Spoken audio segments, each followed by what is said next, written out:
Hello friends, स्वागत है आपका हमारे YouTube channel study smart IQ में। और मैं हूं सबा परवीन और आज हम फिर पढ़ने जा रहे हैं RRB NTPC 2025 के लिए GK GS की क्लास, जिसमें हम डिस्कस कर रहे हैं प्रीवियस ईयर क्वेश्चन। और ये हमारी क्लास 45 है। इससे पहले 44 क्लासेस से हम कर चुके हैं। सो आई होप आपको ये वीडियो पसंद आती हो। तो ऐसे ही वीडियो देखने के लिए हमारे चैनल को लाइक करें, शेयर करें, सब्सक्राइब करें। तो चलिए स्टार्ट करते हैं आज की हमारी क्लास। उससे पहले मैं पेन चेंज कर लूँ। हाँ, एक मिनट। चलिए, सो फर्स्ट क्वेश्चन है, निम्नलिखित में से किसे भारत में स्थानीय स्वशासन का जनक कहा जाता है? तो किसे भारत में स्थानीय स्वशासन का जनक कहा जाता है? तो ये कहा जाता है लॉर्ड रिपन को। ठीक है, लॉर्ड रिपन को स्थानीय स्वशासन का जनक कहा जाता है भारत में।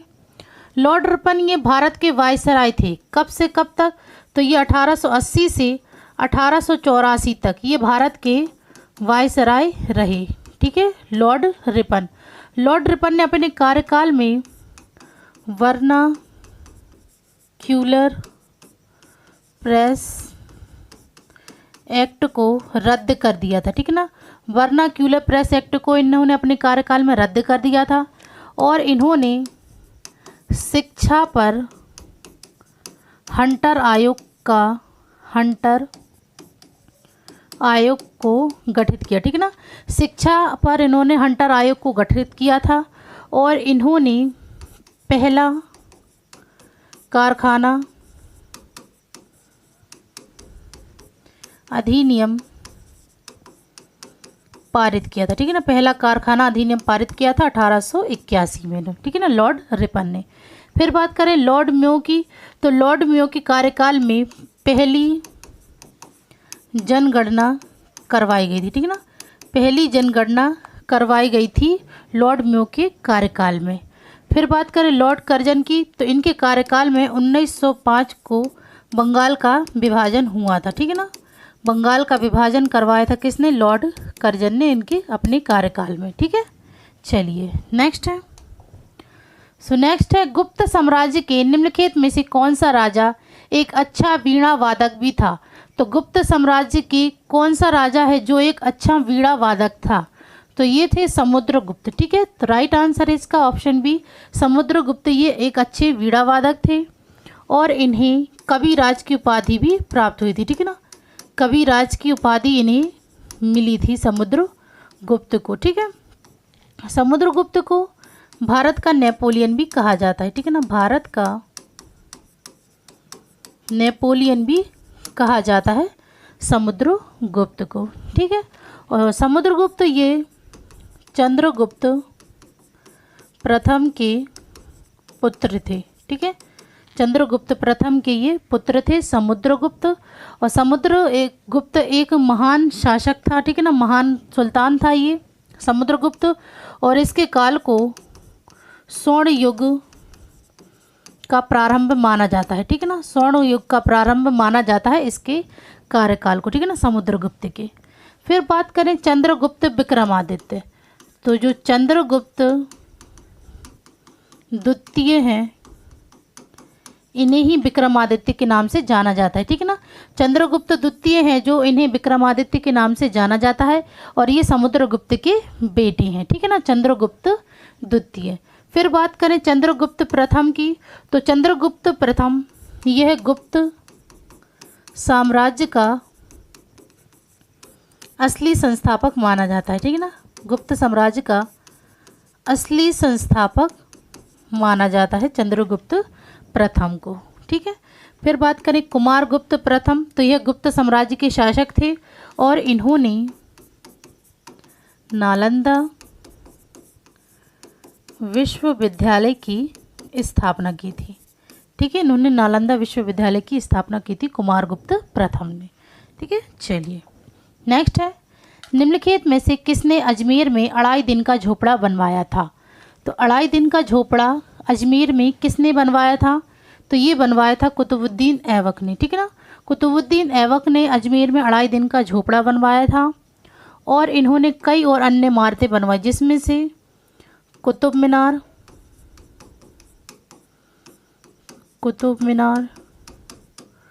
कुब्बत, उल इस्लाम मस्जिद, ठीक है, कुब्बतुल इस्लाम मस्जिद का निर्माण करवाया कुतुबुद्दीन ऐबक ने। कुतुबुद्दीन ऐबक यह गुलाम वंश का शासक था, ठीक है ना, गुलाम वंश का शासक था, ठीक है ना। कुतुबुद्दीन ऐबक ये गुलाम वंश का शासक था और यह 1206 से 1210 तक इसने शासन किया, ठीक है ना। 1206 से 1210 तक कुतुबुद्दीन ऐबक ने शासन किया था, ठीक है ना। और इसे सुल्तान की उपाधि प्राप्त हुई थी, ठीक है ना, सुल्तान की उपाधि इसे प्राप्त हुई थी कुतुबुद्दीन ऐबक को, और इसे लाख बख्श के नाम से जाना जाता था, ठीक है ना, लाख बख्श के नाम से भी इसे जाना जाता था, ठीक है। फिर बात करें हम यहाँ पे अलाउद्दीन खिलजी की, तो अलाउद्दीन खिलजी यह खिलजी वंश का शासक था, ठीक है ना, खिलजी वंश का शासक था और इसने 1296 से 1316 तक शासन किया, ठीक है ना। 1296 से 1316 तक इसने शासन किया था अलाउद्दीन खिलजी ने। और अलाउद्दीन खिलजी ने दक्षिण भारत पर आक्रमण करने वाला पहला सुल्तान था, ठीक है ना, जिसने दक्षिण भारत पर आक्रमण किया था, तो यह पहला सुल्तान था अलाउद्दीन खिलजी। अलाउद्दीन खिलजी ने चेहरा एवं दाग प्रणाली की शुरुआत की थी, ठीक है ना, चेहरा और दाग प्रणाली की शुरुआत की थी अलाउद्दीन खिलजी ने, और इन्हें सिकंदर ए सानी की उपाधि धारण की थी, ठीक है ना, उपाधि धारण की थी, ठीक है ना, अलाउद्दीन खिलजी ने। फिर बात करें हम यहाँ पे रजिया सुल्तान की, तो रजिया सुल्तान यह इल्तुतमिश की बेटी थी, ठीक है ना, इल्तुतमिश की बेटी थी रजिया सुल्तान, और यह दिल्ली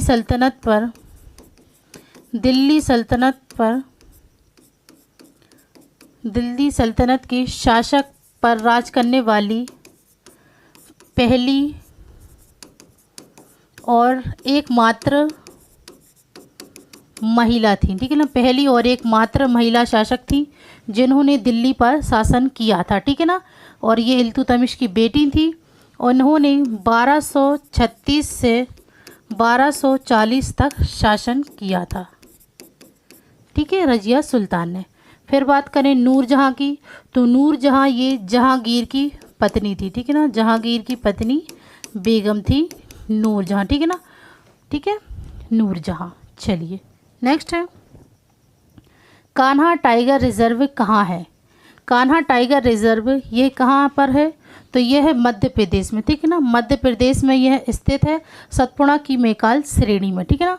और मध्य प्रदेश में कितने राष्ट्रीय उद्यान हैं, तो 12 राष्ट्रीय उद्यान हैं, ठीक है, 12 राष्ट्रीय उद्यान हैं मध्य प्रदेश में। तेलंगाना की बात करें तो तेलंगाना में 3 राष्ट्रीय उद्यान, ठीक है ना, 3 राष्ट्रीय उद्यान हैं। महाराष्ट्र में 6 राष्ट्रीय उद्यान हैं और उत्तर प्रदेश में 1 राष्ट्रीय उद्यान है जो कि है दुधवा राष्ट्रीय उद्यान, ठीक है ना, दुधवा राष्ट्रीय उद्यान ये कहाँ पर है, उत्तर प्रदेश में एकमात्र राष्ट्रीय उद्यान है, ठीक है। चलिए नेक्स्ट है भारत के निम्नलिखित मुगल शासकों में से किसने अंग्रेजों को सूरत में अपना पहला कारखाना स्थापित करने की अनुमति दी थी। तो मुगल शासकों में से किसने अंग्रेजों को सूरत में अपना पहला कारखाना स्थापित करने की अनुमति दी थी, तो ये किसने दी थी, ये दी थी जहांगीर ने, ठीक है ना। राइट आंसर है ऑप्शन बी, जहांगीर ने सूरत में पहला कारखाना स्थापित करने की अनुमति दी थी। और सूरत में पहला कारखाना कब स्थापित किया गया था, तो ये किया गया था 1613 में, ठीक है ना।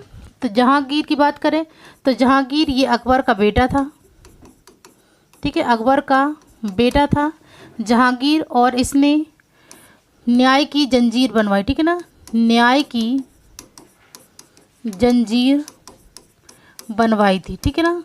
न्याय की जंजीर इसने क्यों बनवाई थी, ये इसलिए बनवाई थी ताकि इसे बजाकर कोई भी अपने न्याय की मांग कर सकता है, ठीक है ना, तो इसलिए इसने न्याय की जंजीर बनवाई थी। फिर बात करें जहांगीर ने कौन कौन सी इमारतें बनवाई, तो इसने बनवाए शालीमार बाग, बेगम शाही मस्जिद। ठीक है, शालीमार बाग और बेगम शाही मस्जिद इसने बनवाई। फिर बात करें शाहजहाँ की, तो शाहजहाँ ये मुग़ल शासकों में से ही एक थे।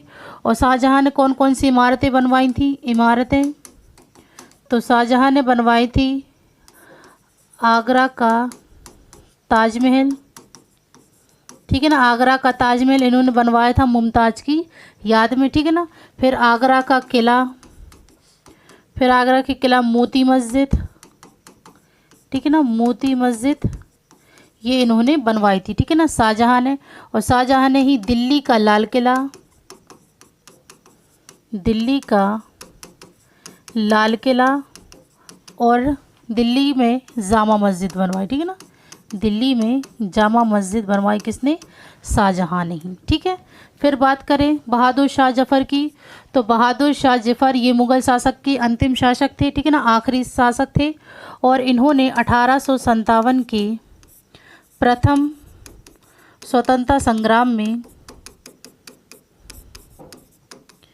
ठीक है ना, इन्होंने 1857 के प्रथम युद्ध में, स्वतंत्रता संग्राम में भारतीयों सिपाहियों का नेतृत्व किया था। ठीक है ना, बहादुर शाह जफ़र ने। ठीक है, फिर बात करें हम औरंगज़ेब की, तो औरंगज़ेब को आलमगीर और जिंदा पीर के नाम से भी जाना जाता है। ठीक है ना, औरंगज़ेब को आलमगीर और जिंदा पीर के नाम से जाना जाता है। और इसने कौन कौन सी इमारतें बनवाई थी? तो इसने बनवाई थी बीबी का मकबरा, बीबी का मकबरा, शाही मस्जिद, शाही मस्जिद और मोती मस्जिद। ठीक है ना, मोती मस्जिद इसने बनवाई थी। ठीक है ना, औरंगज़ेब ने। ठीक है, चलिए नेक्स्ट है, निम्नलिखित में से कौन सी पुस्तक विष्णु शर्मा द्वारा लिखी गई थी? तो विष्णु शर्मा द्वारा कौन सी पुस्तक लिखी गई है? तो ये लिखी गई थी पंचतंत्र। ठीक है ना, पंचतंत्र ये विष्णु शर्मा द्वारा लिखी गई है।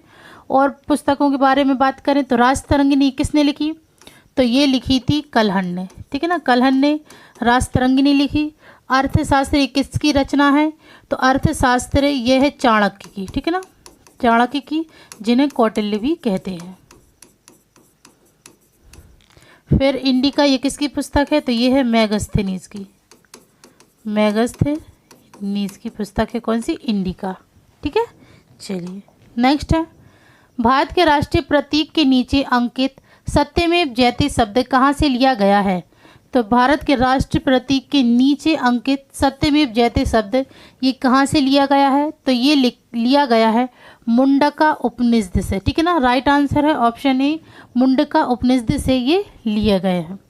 नेक्स्ट है, निम्नलिखित में से कौन सा ग्रह दक्षिणावर्त दिशा में घूमता है? तो कौन सा ग्रह है जो दक्षिणावर्त में दिशा में घूमता है?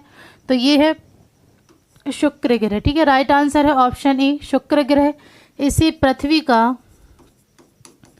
पृथ्वी का जुड़वा ग्रह भी कहा जाता है। ठीक है ना, जुड़वा ग्रह भी कहा जाता है शुक्र ग्रह को। ठीक है, नेक्स्ट है, अंतर्राष्ट्रीय अंतरिक्ष स्टेशन के बारे में निम्नलिखित में से कौन सा सही है? तो इनमें 4 ऑप्शन दिए हैं, इनमें से कौन सा कथन अंतर्राष्ट्रीय अंतरिक्ष स्टेशन के बारे में सही है? तो सबसे पहला देखते हैं। तो फर्स्ट है, इसके 2050 तक संचालित होने की उम्मीद है, ये गलत है। फिर है, इसे मुख्य रूप से संयुक्त राज्य अमेरिका और चीन द्वारा असेंबल किया गया है, ये भी गलत है। केवल अमेरिका और चीन के अंतरिक्ष यात्रियों को ISS पर जाने की अनुमति है, ये भी गलत है। फिर है, यह निम्न पृथ्वी कक्षा में स्थित है, तो ये राइट आंसर। ठीक है ना, ऑप्शन डी ये राइट है इस कथन का। ठीक है ना, अंतर्राष्ट्रीय अंतरिक्ष स्टेशन के बारे में यह निम्न पृथ्वी कक्षा में स्थित है, यह कथन सही है। ठीक है, नेक्स्ट है, भारतीय संविधान के किस अनुच्छेद में पंचायतों और स्थानीय निकाय सरकारों के लिए प्रावधान है? तो भारतीय संविधान किस अनुच्छेद में पंचायतों और स्थानीय निकाय सरकार के लिए प्रावधान है? तो ये है अनुच्छेद 243 में। ठीक है, तो राइट आंसर ऑप्शन सी, अनुच्छेद 243 में। और ये कहाँ है? तो ये संविधान के भाग 9 में है, ठीक है ना, संविधान के भाग 9 में है, ठीक है। चलिए नेक्स्ट है, भारी जल निम्नलिखित में से किससे संबंधित शब्द है? तो भारी जल यह निम्नलिखित में से किससे संबंधित शब्द है? तो यह शब्द है संबंधित परमाणु ऊर्जा उत्पादन संयंत्र से, ठीक है। राइट आंसर है ऑप्शन सी, परमाणु ऊर्जा उत्पादन संयंत्र से संबंधित शब्द है, ठीक है ना, भारी जल। नेक्स्ट है, अंतर्राष्ट्रीय प्रकाश दिवस मनाया जाता है। तो अंतर्राष्ट्रीय प्रकाश दिवस यह कब मनाया जाता है? तो यह मनाया जाता है 16 मई को, ठीक है ना, हर साल 16 मई को अंतर्राष्ट्रीय प्रकाश दिवस मनाया जाता है। नेक्स्ट है, अटल नवीकरण और शहरी परिवर्तन मिशन किससे संबंधित है? तो अटल नवीकरण और शहरी परिवर्तन यह किससे संबंधित है? तो यह संबंधित है बुनियादी नागरिक सुविधाएं से, ठीक है। राइट आंसर है ऑप्शन ए, बुनियादी नागरिक सुविधाएं से, ठीक है। नेक्स्ट है, यूनेस्को का मुख्यालय कहाँ है?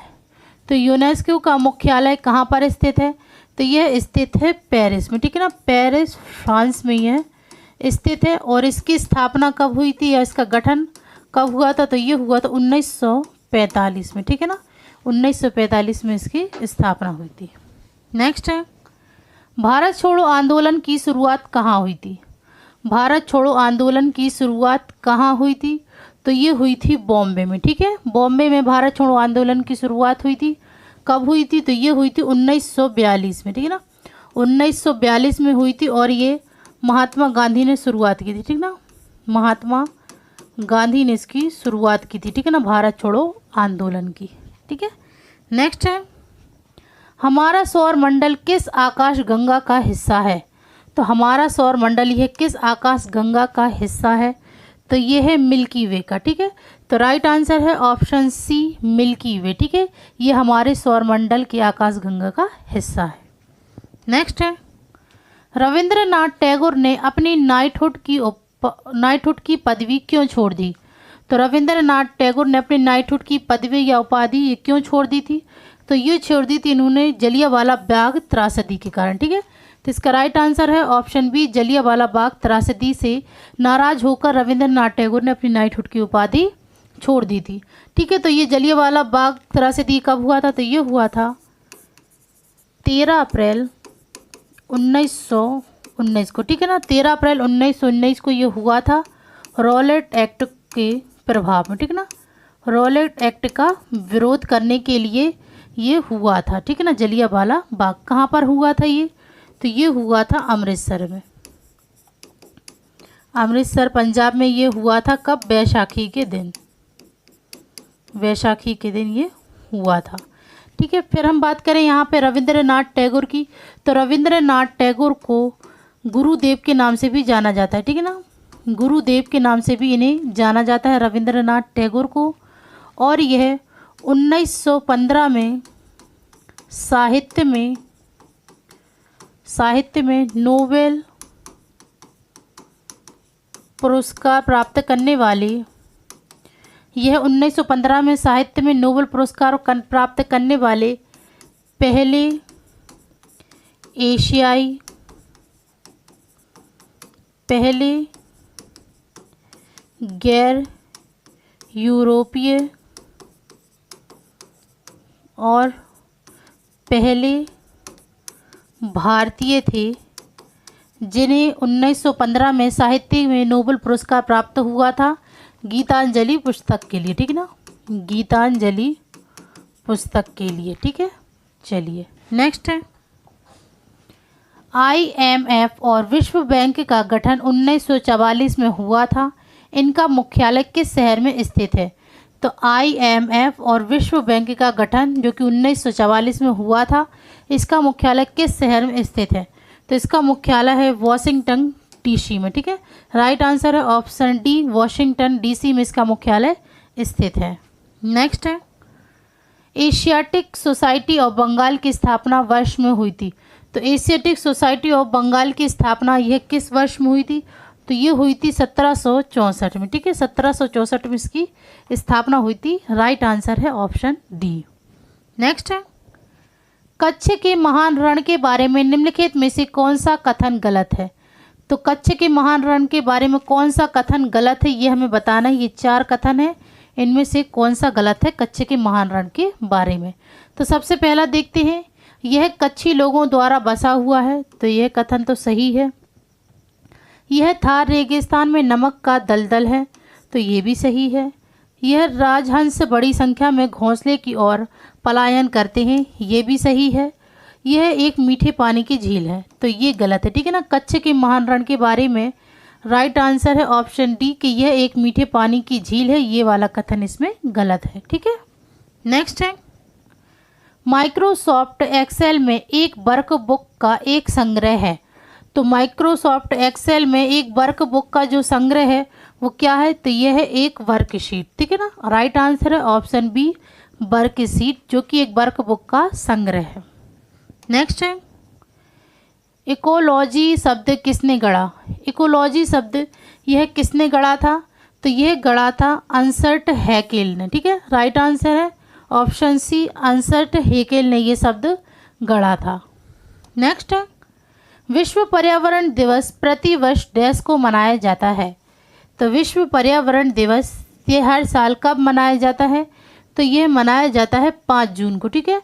राइट आंसर है ऑप्शन सी 5 जून को विश्व पर्यावरण दिवस मनाया जाता है। पर्यावरण को जागरूकता, पेड़ों को लगाने के लिए, ठीक है ना, जागरूकता दिवस के रूप में ये मनाया जाता है। नेक्स्ट है, निम्नलिखित में से कौन सा आउटपुट डिवाइस नहीं है, तो इनमें से कौन सा आउटपुट डिवाइस नहीं है, तो प्रिंटर ये आउटपुट डिवाइस है, स्पीकर भी आउटपुट डिवाइस है, मॉनिटर भी आउटपुट डिवाइस है, स्कैनर आउटपुट डिवाइस नहीं है। तो राइट आंसर है ऑप्शन डी स्कैनर, जो कि यह इनपुट डिवाइस है, ठीक है ना, इनपुट डिवाइस है, ठीक है। चलिए नेक्स्ट है, हॉर्नबिल महोत्सव एक प्रसिद्ध आदिवासी महोत्सव है, यह भारत के निम्नलिखित में से किस उत्तर पूर्वी राज्य में मनाया जाता है। तो हॉर्नबिल महोत्सव यह प्रसिद्ध आदिवासी महोत्सव है जो कि किस उत्तरी पूर्वी राज्य में मनाया जाता है, तो ये मनाया जाता है नागालैंड में, ठीक है ना। नागालैंड में हॉर्नबिल महोत्सव मनाया जाता है और इसे त्योहारों का त्यौहार भी कहा जाता है। तो ये थी आज की हमारी क्लास। सो आई होप आपको ये वीडियो पसंद आई हो। तो ऐसी ही वीडियो देखने के लिए हमारे चैनल को लाइक करें, शेयर करें, सब्सक्राइब करें। Thank you.